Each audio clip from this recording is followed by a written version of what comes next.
warahmatullahi wabarakatuh. Salam sejahtera bagi kita semua. Om Swastiastu, Namo Buddhaya, salam kebajikan. Teman-teman semuanya, para pecinta Torsanaji. Kali ini saya akan bahas soal pakem keris. Nah, barangkali Anda sering mendengar konotasi pakem keris.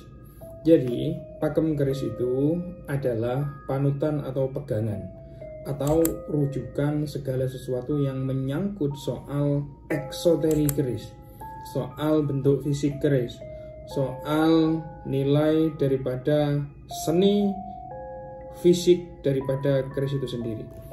Jadi hal-hal yang menyangkut bentuk ricikan keris, bentuk dan penampilan bilah keris, bentuk warangkanya, dan kelengkapannya, bahkan tata cara pemakaiannya pun ada pakemnya.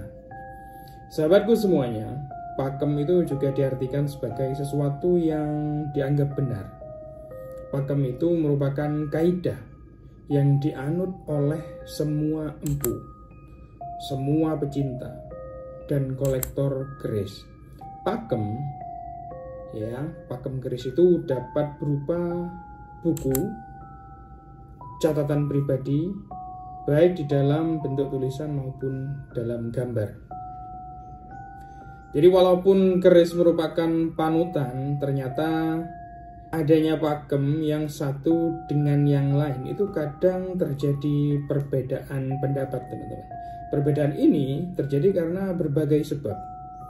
Antara lain karena masih ada kesimpang siuran di antara pakem itu sendiri, dan karena adanya perbedaan istilah maupun pengertian antara satu daerah dengan daerah yang lain. Contohnya, pakem Madura itu tidak bisa dikebiah uyah, tidak bisa kita samakan dengan pakem Jawa misalkan, karena ini berbeda dari segi penyebutan, dari segi penyebutan tangguhnya. Contoh saja, kalau Madura itu seperti ini, cara menangguh keris biasanya itu menyebut nama tokohnya atau nama tokoh pembuatnya. Contoh, tangguh mana? Tangguh Kemur Kali.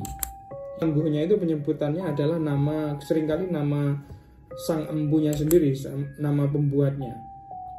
Beda Jawa, beda Madura. Kalau Jawa itu penyebutannya tuh rinci sekali, nama dapurnya apa, pamornya apa, tangguhnya apa, tangguhnya Majapahit, nama dapurnya adalah Sempono, nama pamornya adalah Mekarmayang misalkan. Jadi seperti itu. Jadi Madura itu cenderung lebih simpel menurut saya. Jadi menyamakan pakem keris secara nasional sudah disadari pentingnya oleh beberapa peminat budaya sebetulnya. Namun usaha ke arah itu belum diupayakan secara nyata. Di dalam dunia perkerisan dikenal juga adanya keris yang tidak mengikuti atau menyalahi pakem. Hal ini terjadi karena yang pertama, si pembuat keris memang tidak paham mengenai pakem keris. Biasanya keris semacam ini dibuat oleh empu desa atau empu dusun atau empu Jawi yang tidak memiliki pengetahuan yang cukup mengenai pembuatan keris secara benar. Jadi meskipun dulu, teman-teman, jadi bukan saat ini saja ya, tapi dulu itu juga ada keris-keris yang di luar pakem. Jadi keris-keris dusun, keris-keris buatan empu-empu di dusun itu membuat keris tidak sesuai pakem, itu ada, teman-teman. Bahkan kita sering ya mendapatkan di lapangan itu keris-keris yang di luar pakem dan kerisnya sepuh gitu. Ya, kerisnya sepuh.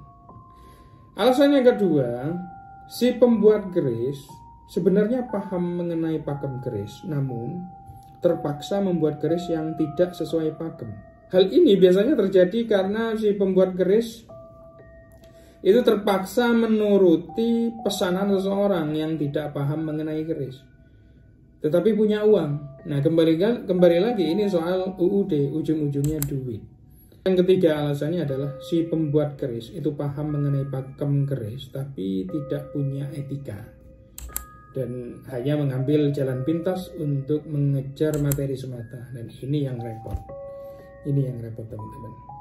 Oke, begitu kita apa yang saya bahas soal pakem keris. Mudah-mudahan bermanfaat sebagai referensi ilmu pertosan Ajen Dinuswantoro ini mudah-mudahan dijadikan sebagai diambil faedahnya meskipun sedikit sebagai pengetahuan bagaimana kita belajar soal pelestarian tosan Aji Dinuswantoro ini. Terima kasih teman-teman semuanya.